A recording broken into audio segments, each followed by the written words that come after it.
I would just like to start off by doing a quick introduction of our speaker today.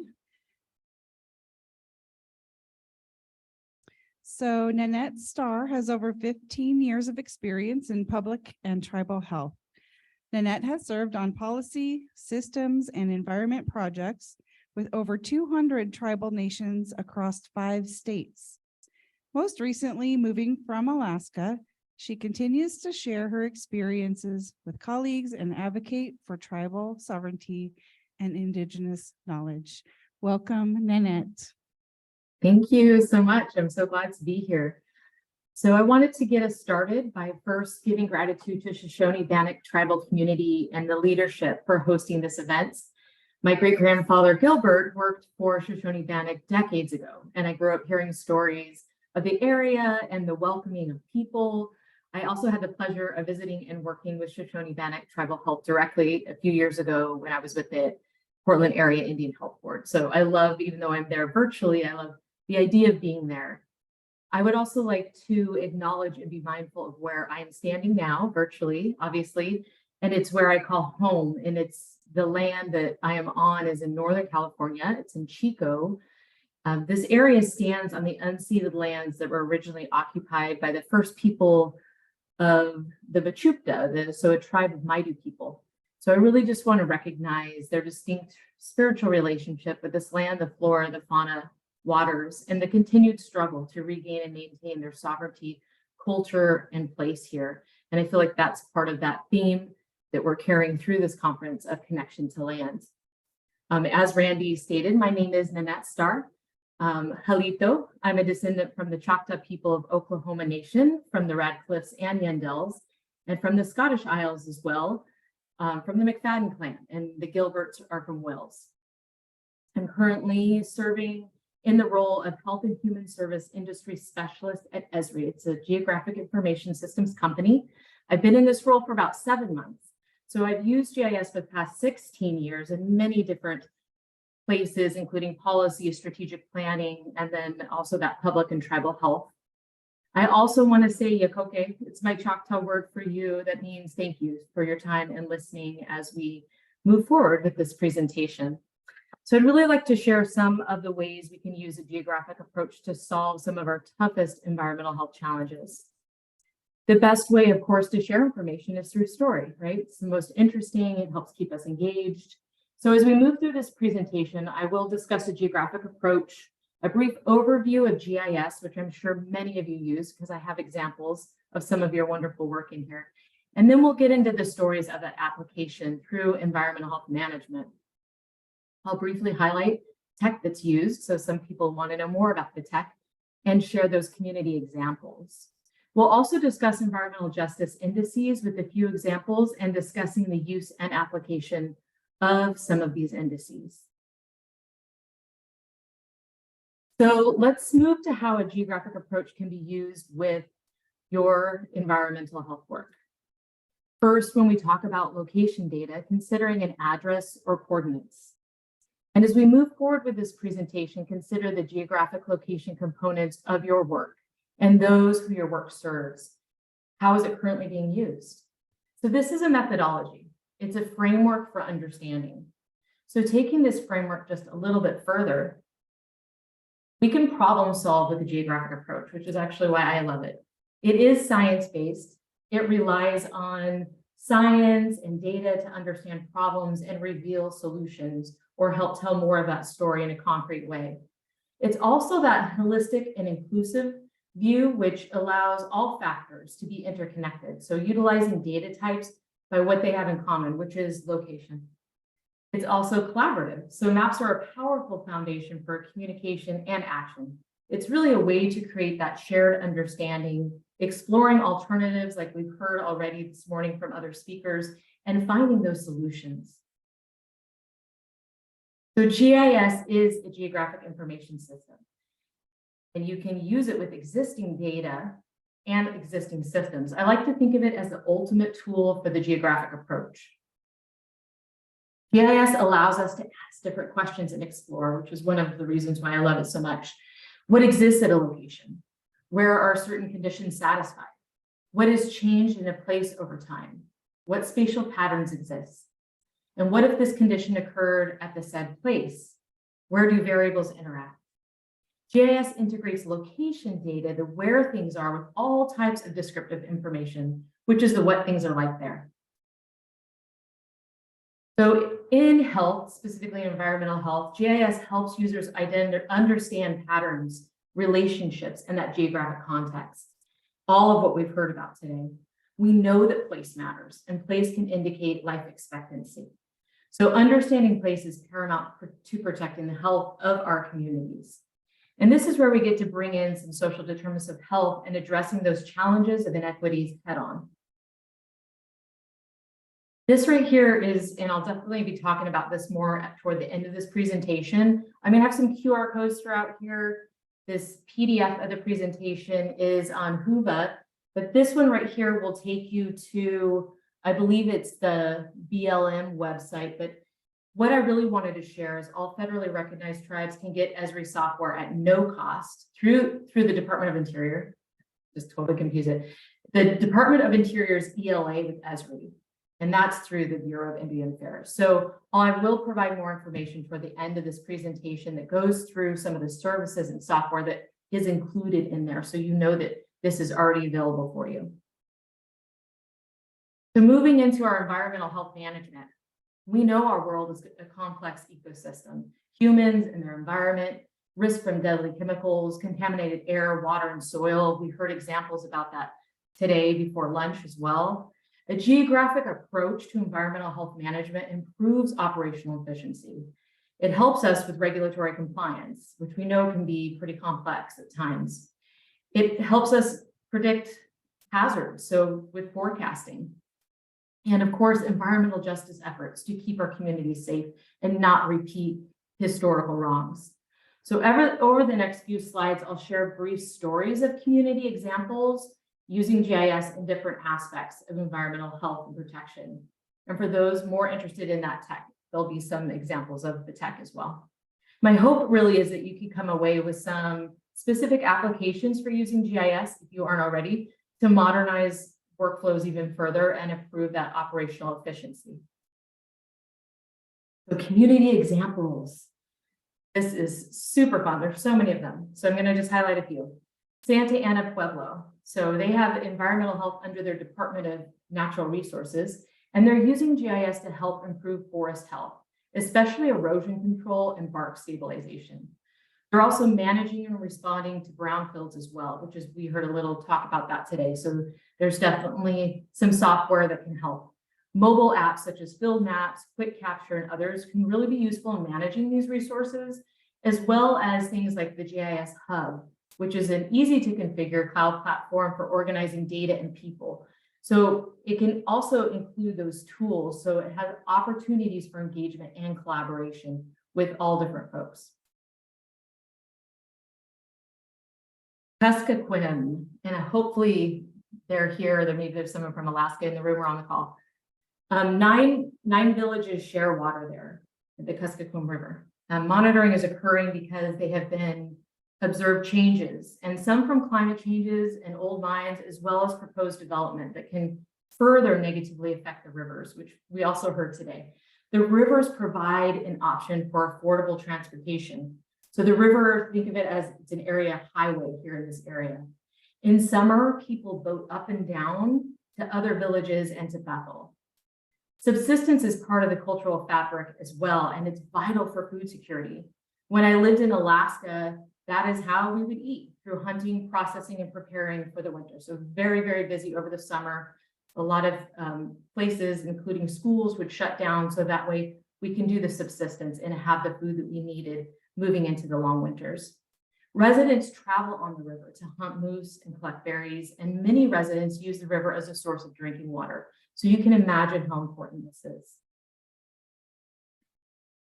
One of the villages is Georgetown. So they have 4 water quality monitoring locations, 2 surface and 2 groundwater monitoring wells. And as a previous Alaska resident, I know firsthand the changing climate that is more than obvious to us humans. And I wasn't even there for a super long time. But we know that those changes are there. And so can you imagine what it's impacting for some of our other creatures? Their monitoring includes metals also, VOCs, SVOCs, as well as temperature and pH. So the information is extremely informative in order to help protect all the living creatures there, including humans. The Confederate Tribes of Colville Reservation, they use GIS for invasive species detection and tracking. So invasive species is a really big problem. They use that technology to collect over 15,000 points between 2014 to 2017 and map all the locations. The information is used to prioritize management. So the heat map, which is what you actually see in front of you, illustrates where weed concentrations are found. And the Confederate Tribes of Umatilla Indians, they have many maps to help manage many different challenges. And that's why I put their QR code there, because I thought you might want to just see some of the different maps they have available. The climate change resiliency specifically allows you to explore that climate data viewer, and it has projections. I was playing with it. It's really, really interesting. So they have projected future temperatures, precipitation, snowpack, and drought intensity. They also have maps that include community input, and this can be done through using things like ArcGIS Survey 123. So I actually am trained as an epidemiologist, and I really appreciate the ease of the survey design forms that can be as dynamic as you need. And as you imagine, they accelerate data collection, the whole entire process, including the quality of results, because it's less errors. Go into a few more examples. Waxahachie Island Tribe. So they really looked at coastal catchment analysis. They used Python, Model Builder, and geoprocessing to find answers to their geographic approach questions, all to improve the health of the Puget Sound, that Salish Sea. So they really wanted to know, like, how is the shoreline change? What are the most problematic changes and why? And what can be done to protect and manage, and even more? So going back to that geographic approach questions. The Elwha River watershed, they also looked at conservation easement areas, specifically used in areas where there is undamming. So using many different GIS software to integrate data, provide forecasting and in-depth spatial analysis, sharing information with stakeholders and all different types of stakeholders. You don't want necessarily everyone to have all the same information. But all of this helped to provide that data-driven information needed in order to implement strategies. And Burns Paiute, they use GIS, specifically based map journal, to take you on a 4-year journey through the lives of 29 mule deer wintering to make the case for mitigation strategies. Now I'm smiling a lot because these things are really exciting. I think it's like amazing some of the stories that can be told and the technology that's being used for things that are really challenging within communities. So being able to tell the story that they did, specifically wanting to protect the community and the mule deer, they can do that through mobile data collection apps. So quick capture is the fastest way to collect field observations and send data back to an office or back to a facility for analysis in real time, and eliminate all that time spent manually processing handwritten notes, especially when we're looking for places in rural area where maybe the reception isn't as great. There's a lot more examples that I'm not going to go through all of them, but I just wanted to do a shout out to Coeur d'Alene Tribe, who uses GIS for farming practices, and Umatilla also preserving first foods. Many tribes also have wildfire management dashboards and GIS analysis examples. I wanted to just keep adding more and more, and then I was like, I got only 40 minutes, so I'm going to keep moving forward. So GIS serves as a communication hub for the modernization of investigation and inspections, monitoring, as well as tracking. It also provides community-informed information, and it can be specifically health information when they need it most.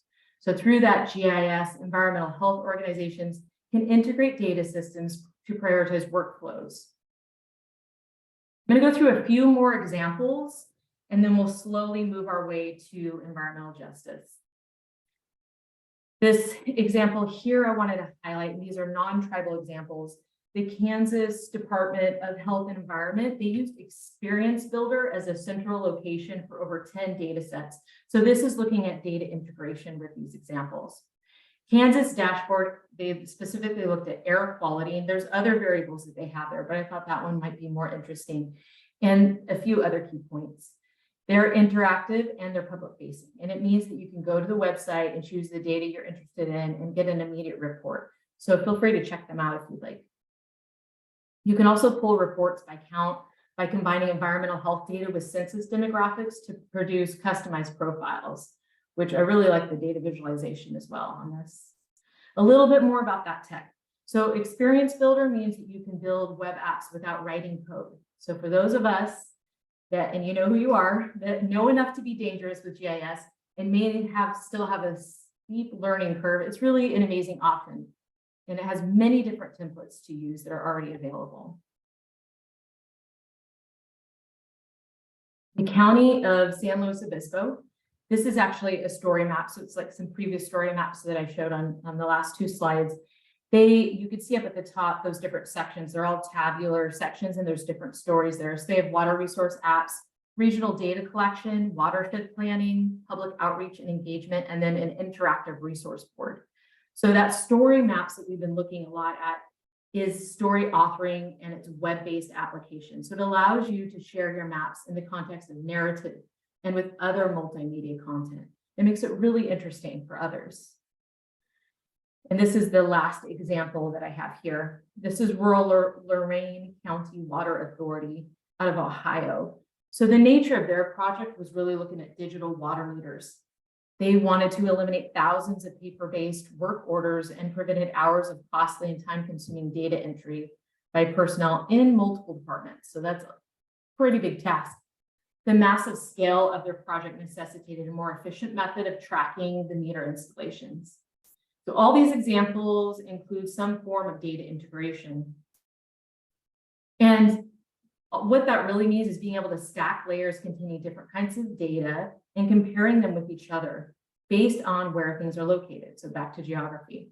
The layers interlock in the sense that they're all georeferenced to true geographic space.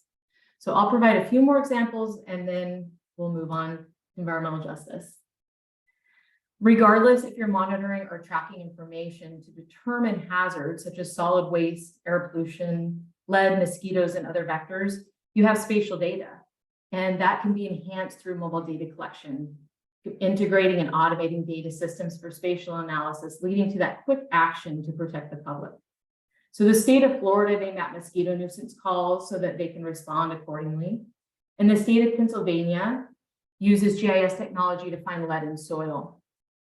San Bernardino County uses ArcGIS dashboards and other GIS apps to keep track of projects and inspections, all related to environmental health. So we'll be highlighting them. Actually, I'll be highlighting them in 2 months on August 8th when I'm giving another environmental health webinar. It's all free and I'll announce it through LinkedIn. They also use a lot of collaboration hubs, coordination, and internal and external ability to get this information, which can help include data sovereignty. And I'll speak a little bit about that in a minute. We're going to move into, I want to make sure we have time for big environmental justice. GIS technology allows you to identify at-risk areas that are subject to greater health disparities. And we even saw some maps today as well. Applying that geographic approach gives you access to data and tools that identify unequal resource allocations, so you can easily see and show the stories of those areas with the greatest threats. I'm going to go through just one specific example. And this is, there's a few maps on here that I'm going to speak to. This is the Clean Air Carolina. They did some amazing work. So this first map, and this is their community also. This first map is showing some of the historic redlining. So like residents of many historically, specifically, this is African-American neighborhoods, people in historic West End, Charlotte, North Carolina, lived in longstanding legacy of industrial zoning and highway construction, contributing to high air pollution. This may not sound new. The two folks individually came together and they knew there was a problem. They knew that there was something wrong. And the current places where the city had air monitoring stations weren't in these areas that needed it the most. So from this map, you can see a high concentration of nearby air pollution sources further reduced property values. So locking residents into homes they couldn't afford to sell. So they used GIS technology in order to work with the city of Charlotte and adopt permitting and zoning practices that actually accounted for some environmental justice. So doing equity-focused permitting and zoning.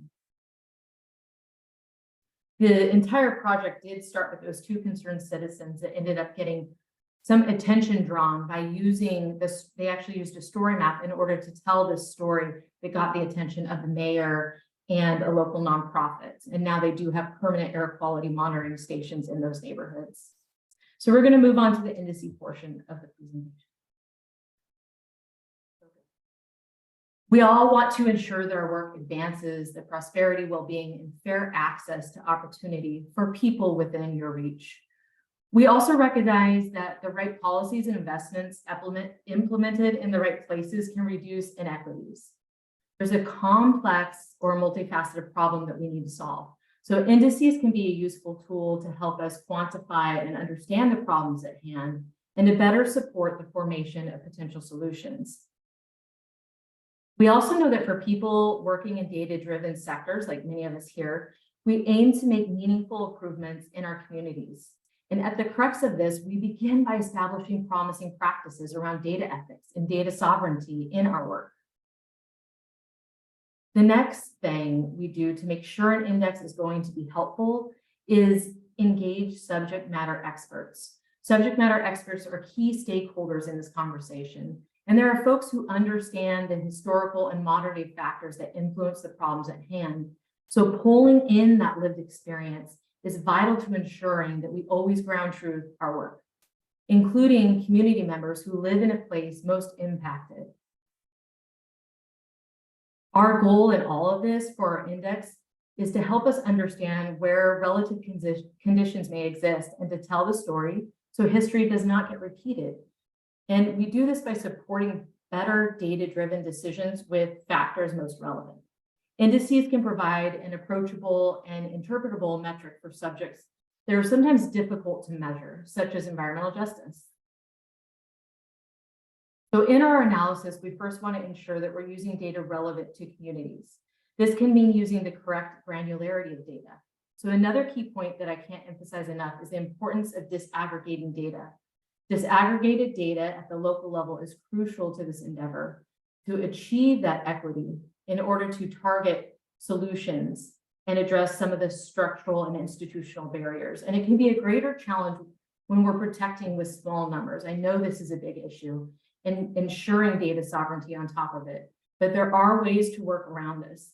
There's challenges that we can address, and keeping data internal with this aggregation. And then when sharing out, you can extrapolate. And I'm not going to get into that further, but I would love a whole conversation just talking about what to do with some small numbers and to protect our communities.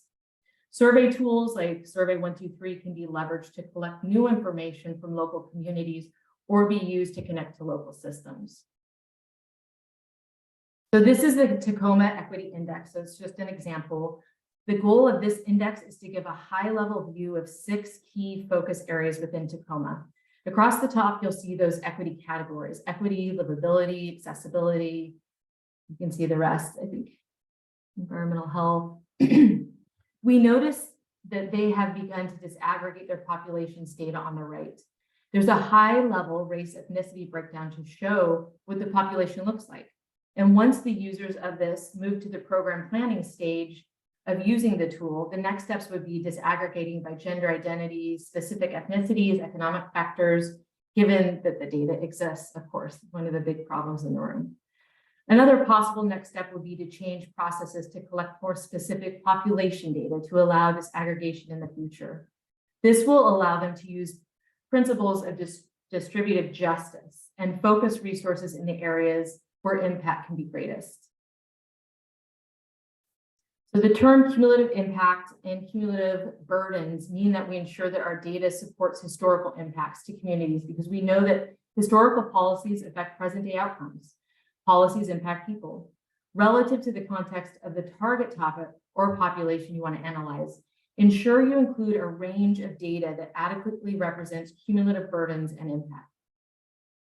So here's another indices, and then I have one more and then I'll slowly wrap up. On the top of environmental justice, this is the Cal Enviro screen, which is centric to my location, but what it does, it was one of the very first environmental justice screening tools adopted by a state, and it dives into the details a bit, looking at two groups of indicators, pollution burden and population characteristics. This map shows the combination of pollution burden scores, which is made up of indicators from exposure and environmental effects components of the model. The Cal Enviro screen uses indicators that represent aspects of pollution burden and indicators that also represent aspects of population characteristics that make those populations more vulnerable to the health effects of pollution. Because we know that pollution has impacted communities historical through redlining, it is important to note the contextual factors and population demographics are key elements for this index to support informed decision-making. Another way you can measure justice is looking at the differences in outcomes between population groups. This is a question many of us are trying to answer. Where are the gaps? So this is the CDC's Environmental Justice Index Explorer, and that's that QR code will take you there. This is an online tool. It's open to the public, and it can be used to visualize and interact with EJI data. So for those of you that are interested, this is an ArcGIS enterprise site with an embedded dashboard. It has accessible data options for the vision impaired as well. They do have email addresses to quickly contact them and to get data downloads. The EJI database includes overall index scores as well as scores for all modules, domains, and indicators. It helps track. You can see some of the darker shades here are areas that experience more severe cumulative impacts on health than at least 75% of all the other areas in the nation. So this map is really just the high level at which users can interact with the data using the EJI Explorer, and you can use a layer within your own community data. The quick start guide on that left can walk you through ways to focus in on areas of interest in order to dig deeper into the data. And one more slide on indices. I wanted to bring this EJI together. They also have a data dictionary so you can see what variables might work for you to pull into your own software. When we identify gaps, we look at what exists and what doesn't. So who's being served by a program and who is not. Consider using Indigenous evaluation practices. Keep in mind that there are tools that hopefully have some layers for application within your community or may provide ideas on ways you can build your own indices as well, which is why I shared those three. There's definitely flaws with all three of them, but it's more of an idea to set the stage of what's there. And as I mentioned at the beginning of the presentation, there is GIS software available to all federally recognized tribes. It's free. So I'm going to go into that a little bit more. This right here, feel free to take a screenshot or with your camera if you're in the room. This is all the services that are available to you. And these slides are on Whova in PDF formats. So this is there as well. I also have our tribal team, senior account manager. She's actually on this call virtually, Ann Taylor, the spotter, but I have her contact information on here, so I'll share it in a moment. So in the second week of July is our annual International User Conference in San Diego. I will be at the Health and Human Service area in the exhibit hall most of the time. So if you're there, please stop by and say hi. But we wanted to invite you to the first ever Native Nations Summit. It's super awesome. Yay, Ezra's moving ahead. So I'll be there, Anne will be there, and we really invite you to come and share, participate, collaborate. This here is just a little bit more resources. I just want you to see that there are free resources. You don't have to be a GIS expert. This is me speaking, this isn't Ezra, but you don't have to be a GIS expert to use GIS. And so if you're using it for a specific task, let's say you want to make a dashboard, we want to do story maps, we have free trainings available for you just to go and learn the thing that you want to learn without going and getting a whole degree in GIS, though that would be helpful. And here is contact information. So I know it's pretty quick because there's a lot of information I want to shove in this time, but please reach out, even if not on environmental health specifically. I'm on LinkedIn. I'm happy to answer questions and provide additional resources as much as I can. We cover all different industries and would love to highlight even how your organization is utilizing GIS to enhance your work. So please feel free to reach out at any time. I like to hear best practices, which to me is promising practices, and that's case studies. That's the work that you're doing. So as you heard those different examples, and then we're open for questions, but I will go back to, if anyone wants me to put a certain slide up before I stop sharing, I'm happy to do that.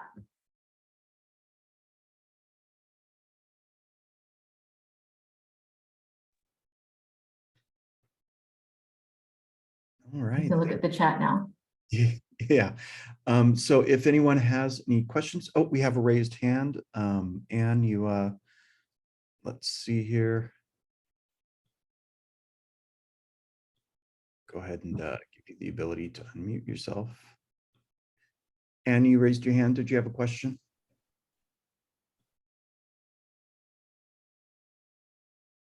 Yes, sorry. I was just trying to do a clap thing. Thank you, Thank you. Nanette. Sorry about that. All right. Thank you. Okay. If anyone has any questions, if you could raise your hand and we'll allow you to unmute yourself, or if you want to type the question into the chat, we will take the questions from there as well.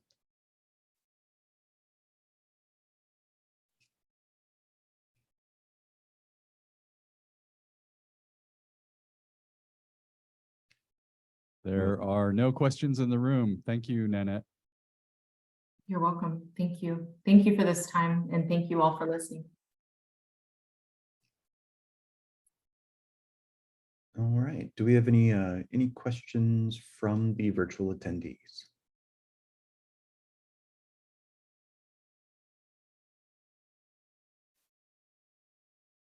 I mean, I would love to hear if people are interested in putting in the chat or even raising hands. You could tell me what the room looks like. How many people are using some form of GIS rating? You can even do just a thumbs up if you're on the chat. I can see it now.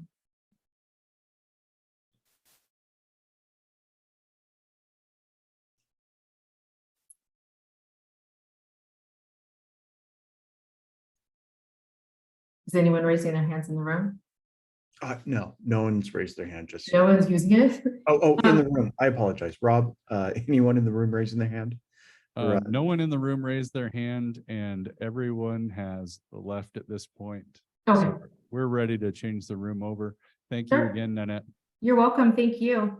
Bye.